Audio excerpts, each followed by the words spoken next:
Good evening students. अब हम ecology का जो चैप्टर है डिटेल ले रहे थे, एनसीईआरटी हो गई थी। डिटेल का नेक्स्ट लेक्चर है, जो क्या है वो देखते हैं। अच्छा, सबसे पहले वेदर क्या होता है, क्लाइमेट क्या होता है।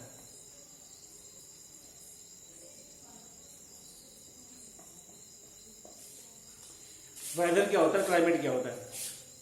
किसी एरिया में कितनी गर्मी है, कितनी बारिश है, कितनी नमी है, इसको वेदर बोलते हैं। टेम्परेचर कितना है, गर्मी कितनी है, रेनफॉल कितनी है, गर्मी कितनी है, बारिश कितनी है, ह्यूमिडिटी कितनी है,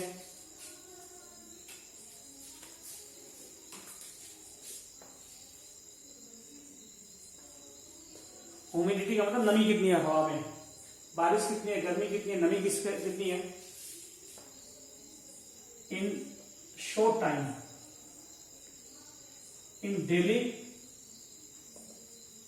और शॉर्ट टाइम। डेली गर्मी कितनी है, बारिश कितनी है, तो वेदर बोलेंगे।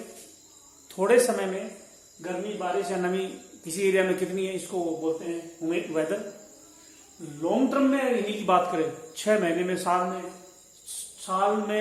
6 महीने में या साल में देखें कितनी बारिश हुई, एवरेज कितना टेम्परेचर था, तो इसको हम क्लाइमेट बोलेंगे। थोड़े समय के लिए जैसे वेदर रिपोर्ट नहीं आती टीवी के ऊपर कि भाई कितनी गर्मी, कितना टेम्परेचर होता है। जैसे डेली रिपोर्ट आती है वेदर रिपोर्ट कि आज गर्मी इतनी थी, आज बारिश इतनी हुई, या वीकली आती है इस वीक में इतनी गर्मी रही, इतनी बारिश रही, ये वेदर रिपोर्ट थी। जो क्लाइमेट बहुत लंबे वेदर के बाद में बनता है, जो 6 महीने साल में कितना टेम्परेचर रहा, एवरेज कितनी ह्यूमिडिटी रही, ये सब क्लाइमेट होता है। जो टेम्परेचर, रेनफॉल या ह्यूमिडिटी डेली या शॉर्ट टाइम में होती है तो वेदर बोलते हैं। और temperature, humidity, rainfall in long duration, लंबे समय में, इसको क्लाइमेट बोलते हैं। जो climate, weather time to time change होता रहता है, क्लाइमेट चेंज नहीं होता है। Weather change with time, climate it is not change. Weather तो आज बारिश कम है, कल बारिश ज्यादा होगी, परसों टेम्परेचर कम है, उससे अगले दिन टेम्परेचर ज्यादा होगा, तो वेदर में चेंज आता रहता है। क्लाइमेट में एक बार बोल दिया ड्राई क्लाइमेट है तो ड्राई क्लाइमेट ही रहेगा उस एरिया का। जो ऑर्गेनिज्म को वेदर अफेक्ट नहीं करता, क्लाइमेट अफेक्ट करता है। किसी एरिया में किस टाइप का प्लांट होगा क्लाइमेट पर डिपेंड करेगा, वेदर पर डिपेंड नहीं करेगा। Climate affect organisms, climate organism को अफेक्ट करेगा, वेदर अफेक्ट नहीं करता है।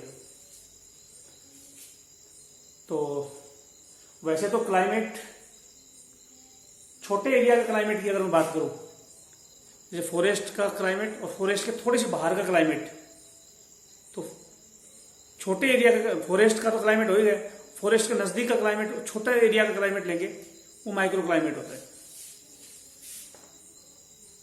Climate of small area is called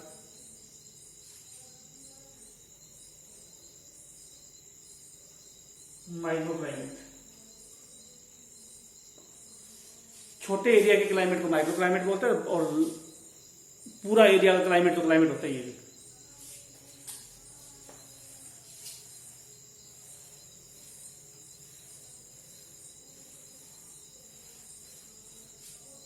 ठीक है। और क्लाइमेट के बाद में आते हैं हैबिटेट क्या होता है, माइक्रो हैबिटेट क्या होता है,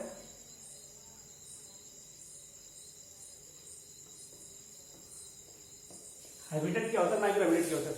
वो एरिया जहां ऑर्गेनिज्म रहते हैं उस जगह को हैबिटेट बोलते हैं। Place where organism live,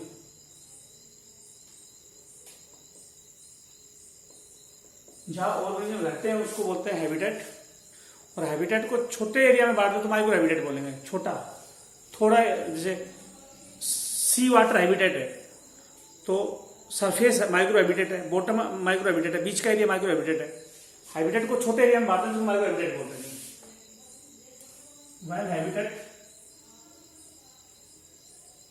When habitat is divided into small area, habitat को छोटे एरिया में बांट दें, then it is called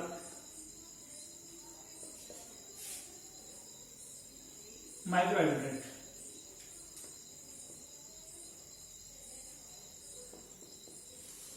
habitat बड़ा एरिया होता है जहां ऑर्गेनिज्म रहता है, हैबिटेट का छोटा एरिया बांटो तो माइक्रो हैबिटेट बोलेंगे। जो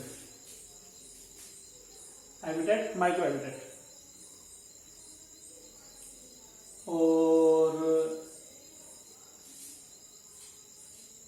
क्लाइमेट को छोटे छोटे एरिया क्लाइमेट को माइक्रो क्लाइमेट कहा जाता है। हैबिटेट को एड्रेस बोलते हैं, जो एड्रेस ऑफ एन एरिया, एक एरिया के एड्रेस को हैबिटेट बोलते हैं।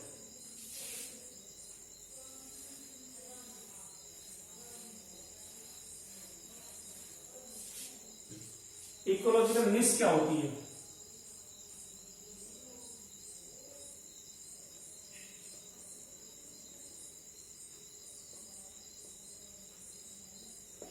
इकोलॉजिकल निश ये एक एरिया का प्रोफेशन होता है, एक ऑर्गेनिज्म का प्रोफेशन होता है।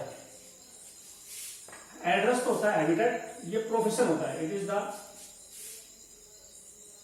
Profession of an organism.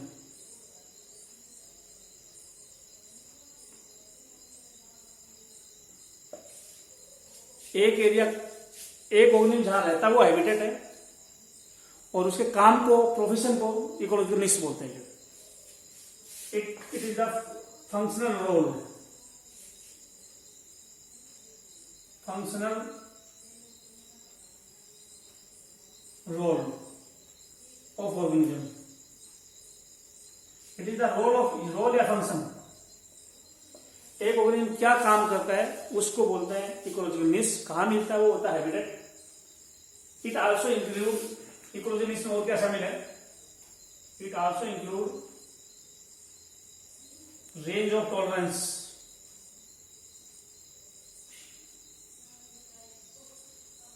range of tolerance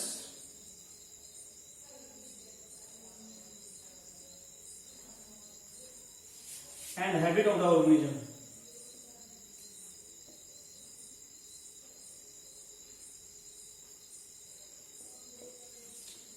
एक ऑर्गेनिज्म जो उसकी आदत को बोलते हैं इकोलॉजिकल निश। आदत, हैबिटेट नहीं, हैबिट, हैबिट निश है, हैबिटेट जगह जहाँ रहता है।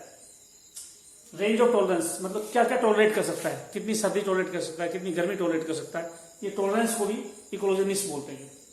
इकोलॉजिकल निश हम रोल को भी बोलते हैं, फंक्शन को भी बोलते हैं, हैबिट को भी बोलते हैं, क्या टॉलरेट करता है इसको भी इकोलॉजिकल निश बोलते हैं। अगर दो स्पीसीज की इकोलॉजिकल निश सेम हो तो क्या बोलते हैं?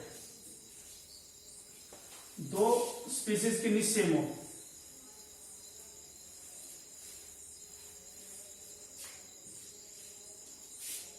two species with same niche,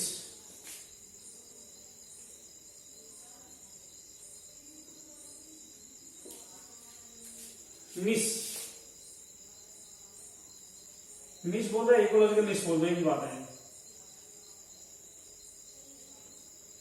निश या इकोलॉजिकल निश, दो स्पीसीज की निश सेम है, आदत सेम है, तो ऐसी स्पीसीज क्या बोलते हैं? Are called ecologically equivalent species.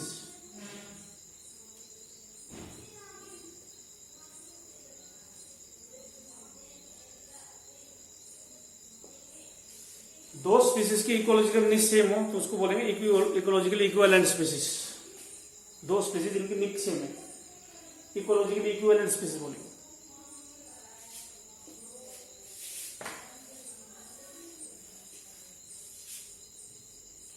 Ecotone,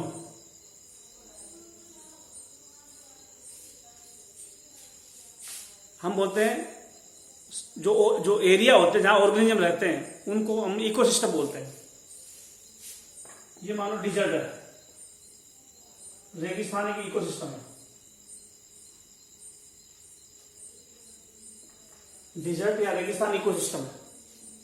इधर फॉरेस्ट है,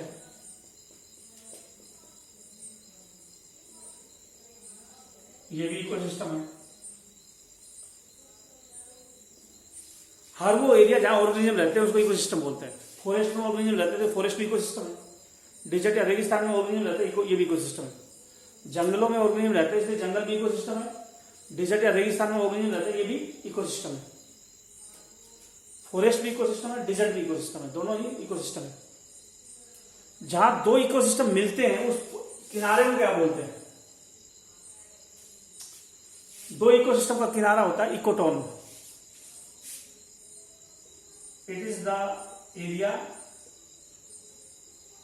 form, it is the area between, या it is the area where two ecosystem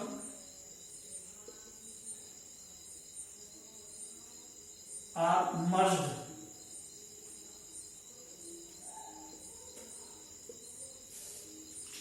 वो एरिया जहां दो इकोसिस्टम मर्ज हो जाते हैं, मिल जाते हैं, जो वो एरिया जहां दो इकोसिस्टम मिक्स हो गए, वो एरिया जहां दो इकोसिस्टम मिक्स हो गए उसको क्या बोलेंगे? इकोटोन। और इकोटोन में जितनी भी स्पीसीज होंगी उन स्पीसीज को क्या बोलेंगे? Species found in ecotone. Ecotone में जो स्पीसीज मिलेंगी आर कॉल्ड एज स्पीसीज। हर वो एरिया जहां ऑर्गेनिज्म रहते हैं उसको इकोसिस्टम बोलते हैं। फॉरेस्ट इकोसिस्टम है, ये भी इकोसिस्टम है। दो इकोसिस्टम जहां मिलते हैं उसको बोलते हैं इकोटोन, और इकोटोन में जो स्पीसीज मिलती है उसको बोलते हैं एज स्पीसीज।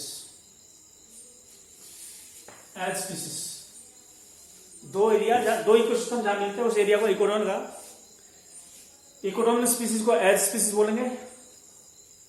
और एज स्पीसीज का नंबर इकोसिस्टम से ज्यादा होता है। यहां पे जो एज स्पीसीज होगी इस इकोसिस्टम से ज्यादा होगी, इससे ज्यादा होगी। इस इफेक्ट को बोलते हैं एज इफेक्ट। एज इफेक्ट क्या होता है? Edge effect number of edge species are more than nearby ecosystem area.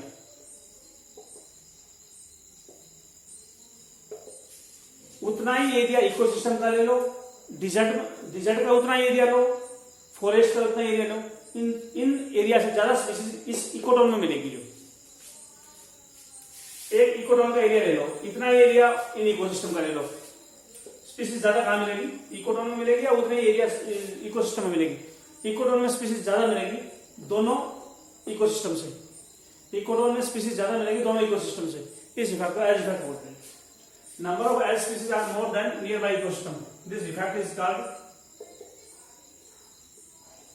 इस इफेक्ट को बोलते हैं एज इफेक्ट। एज इफेक्ट बोलते हैं इनको।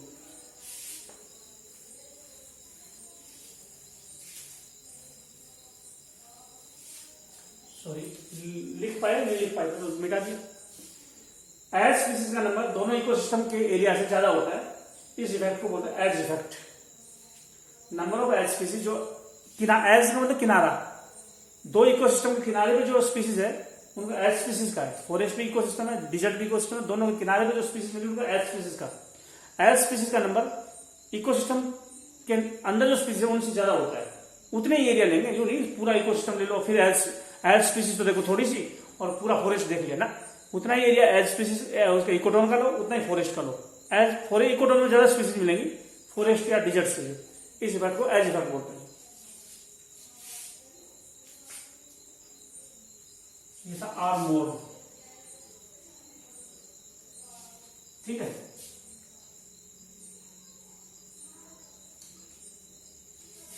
कुछ रूल है, रूल रिलेटेड विथ टेम्परेचर।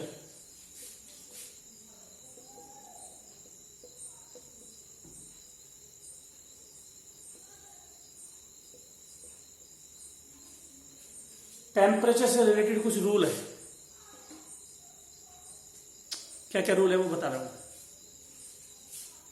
पहला है Burgman rule.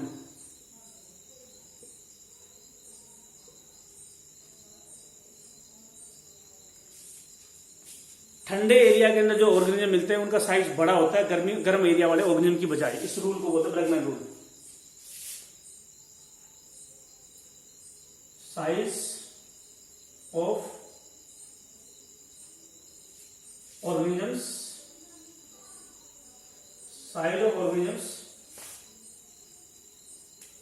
found in cold area is more than organisms of hot area.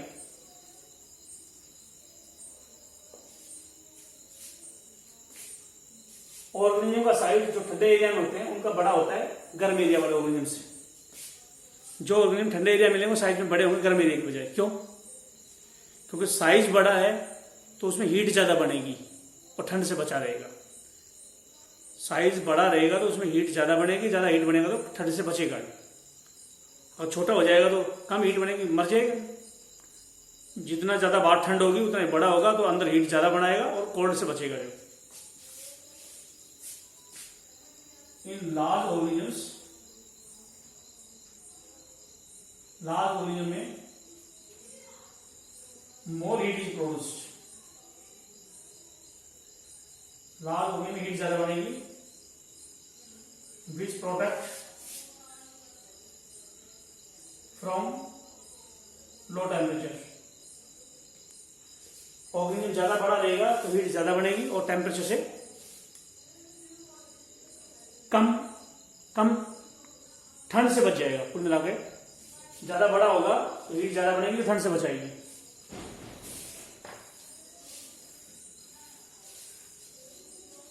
एक रीजन और भी है, ऑर्गेनिज्म का साइज बड़ा होगा तो बड़े ऑर्गेनिज्म का सरफेस एरिया कम होता है तो हीट लॉस कम होगी। और दूसरा रीजन भी ये है। तो चलो ये इसमें आ जाएगा।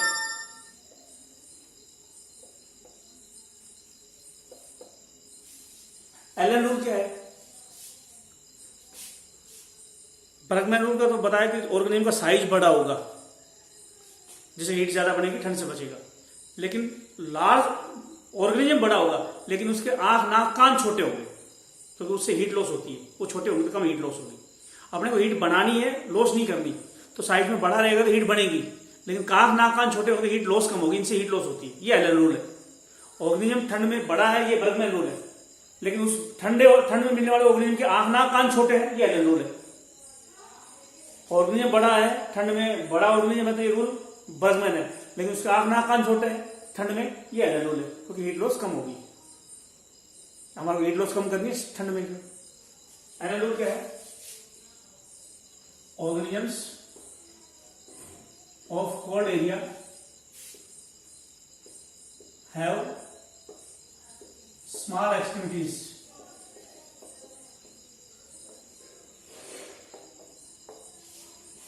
जो ठंडे एरिया के ऑर्गेनिज्म होंगे उनमें आंख नाक कान छोटे होंगे।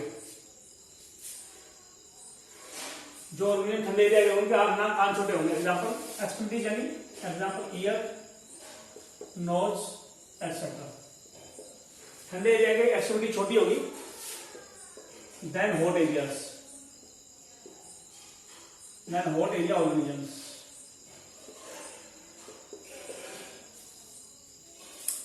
ये एलन रूल है। जैसे इंग्लैंड में ठंड है, वहां के ऑर्गेनिज्म तो बड़े होंगे, ये बर्गमैन रूल है ताकि हीट ज्यादा बढ़े। लेकिन उन ऑर्गेनिज्म के आंख नाक कान छोटे होंगे, ये एलन रूल है ताकि हीट लॉस कम हो। किसकी बजाय? गर्म एरिया में। गर्म एरिया में हीट को बाहर फेंकना है तो हीट बनेगी कम और फेंकेगी ज्यादा, तो ऑर्गेनिज्म छोटा होगा, कम हीट बनाने की जरूरत है तो कम छोटा है। आंख नाक कान बड़े होंगे क्योंकि उनसे हीट लॉस करनी, लॉस होने दो। तो ये बर्गमैन एलन रूल है। बर्गमैन रूल ओवरऑल साइज से रिलेटेड है। एलन रूल बॉडी के एक्सट्रीमिटी से रिलेटेड है।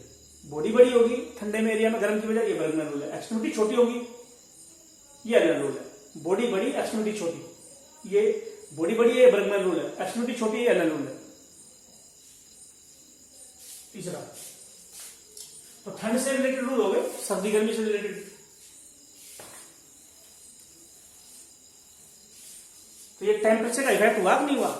टेम्परेचर से ऑर्गेनिज्म ठंड साइज में छोटा और बड़ा होने लग गया, एक्सट्रीमिटी छोटी बड़ी होने लगी टेम्परेचर की वजह से। तो टेम्परेचर का इफेक्ट है, effect of temperature.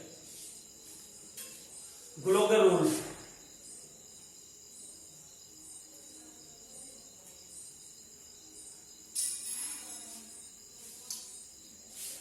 Global rule है, गर्म एरिया में जो ऑर्गेनिज्म होगा वो ज्यादा पिगमेंटेड होगा, ज्यादा काले ऑर्गेनिज्म मिलते हैं गर्म एरिया में, ताकि वो लाइट पिगमेंट अब्जॉर्ब कर ले, अंदर बॉडी को डैमेज ना करे। तो गर्म एरिया के ऑर्गेनिज्म ज्यादा पिगमेंटेड होते हैं, ज्यादा उसमें पिगमेंट होता है, ज्यादा काले होते हैं ठंडे एरिया की बजाय। जो organisms of warm area are more pigmented than organism of cold area.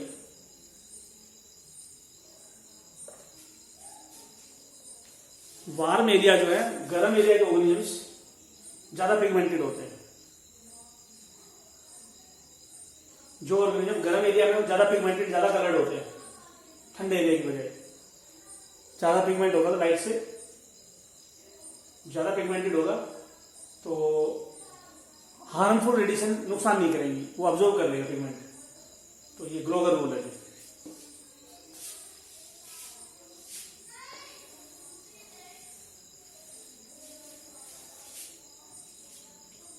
रैंस rule,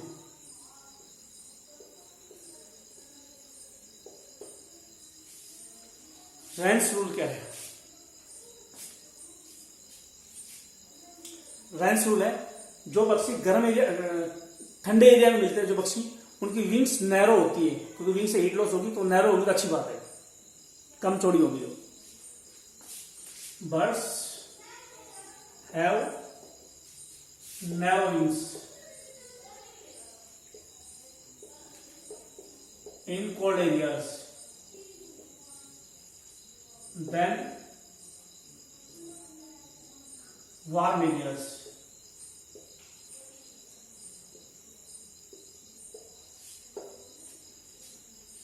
cold area में जो पक्षी है उनके विंग्स नैरो है, वार्म की बजाय जो है, तो हीट को बचा के रखना है। ये है रैंस लॉ।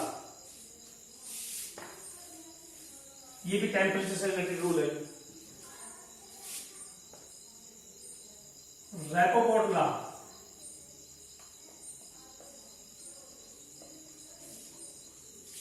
जो ऑर्गेनिजम्स लो टेम्परेचर पसंद करते हैं वो पोल की तरफ मिलेंगे, पोल की तरफ डिस्ट्रीब्यूशन होगा उनका, जो लो टेम्परेचर पसंद करेंगे, क्योंकि पोल की तरफ लो टेम्परेचर मिलेगा तो उधर ही मिलेंगे, वो कहाँ मिलेंगे।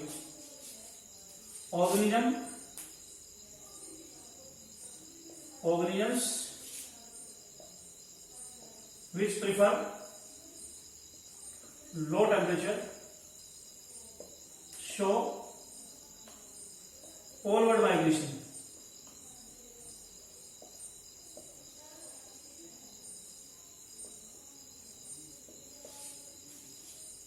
जो ऑर्गेनिज्म लो टेम्परेचर पसंद करते हैं वो पोल की तरफ मूव करेंगे, जो पोल की तरफ भी ठंड मिलेगी उनको। जो रैपोपोर्ट लॉ है, ये भी टेम्परेचर से रिलेटेड रूल है। जॉर्डन रूल,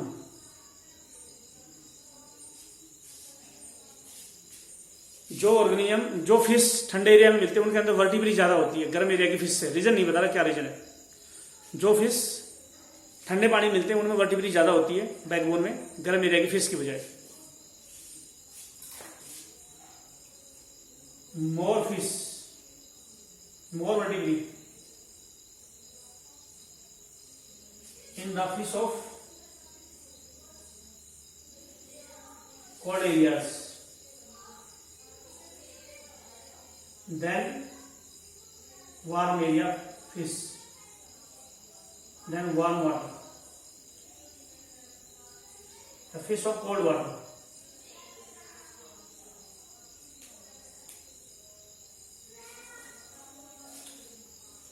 जो ठंडे पानी की मछली होती है उसमें वर्टिब्रिटी ज्यादा होती है, गर्म पानी की मछली हो जाए। More vertebrae in fish of cold water than warm water. दो फिश है, एक कोल्ड वाटर में एक वार्म वाटर में। कोल्ड वाटर वाली में वर्टिब्रिटी ज्यादा होगी गर्म वाटर की बजाय। जो गर्म पानी की फिश है उसकी बजाय कोल्ड वाटर में जो वर्टिब्रिटी होगी फिश होगी उसमें वर्टिब्रिटी ज्यादा मिलेगी।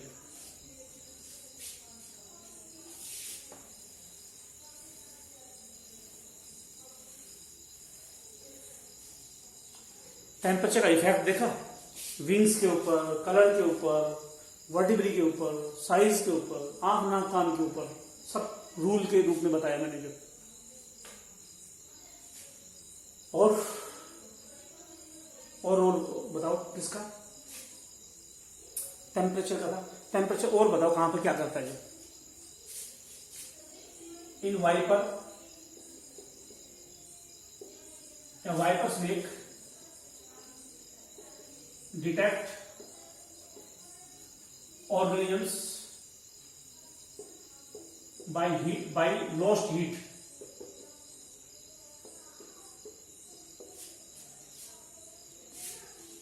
वाइपर के नजदीक से कोई आदमी जा रहा हो तो पहचान लेगा कि ये आदमी है, उसकी हीट निकलती है, उस हीट से पहचान लेता है कि ये कोई पर्सन है, जो कोई ऑर्गेनिज्म है जो।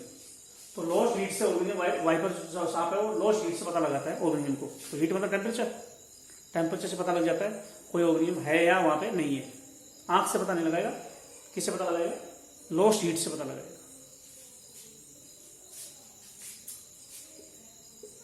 इन grasshopper, if temperature is increased, in grasshopper if temperature is increased, number of gamete produced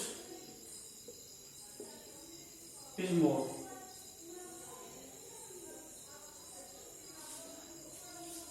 grass hopper में गर्म, दो ग्रास होपर है, एक ग्रास होपर को ठंडे में रखो, एक को गर्म एरिया में रखो। गर्म एरिया वाले में गैमेट ज्यादा बढ़ेंगे ठंडे एरिया की बजाय, तो टेम्परेचर से गैमेट प्रोड्यूस होते हैं वो बढ़ जाते हैं। जो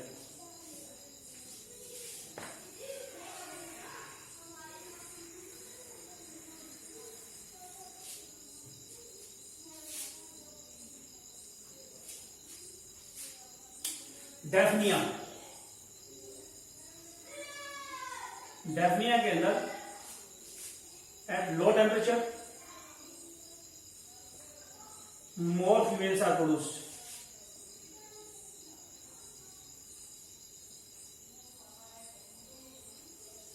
but at high temperature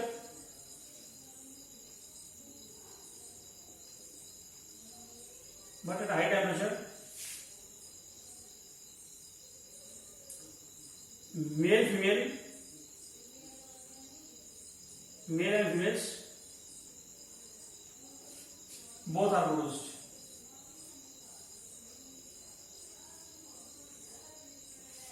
temperature sex ratio को इफेक्ट कर रहा है। मेल फीमेल की रेशियो को सेक्स रेशियो बोलते हैं। मेल फीमेल की रेशियो को सेक्स रेशियो बोलते हैं। तो टेम्परेचर कम है तो मेल ज्यादा है, फीमेल ज्यादा है। टेम्परेचर बढ़ाने के बाद मेल फीमेल दोनों ज्यादा है तो सेक्स रेशियो चेंज होगी, मेल फीमेल की रेशियो चेंज होगी टेम्परेचर बढ़ाने से। तो ये टॉपिक टेम्परेचर का था, जो इफेक्ट ऑफ टेम्परेचर था। Effect of light,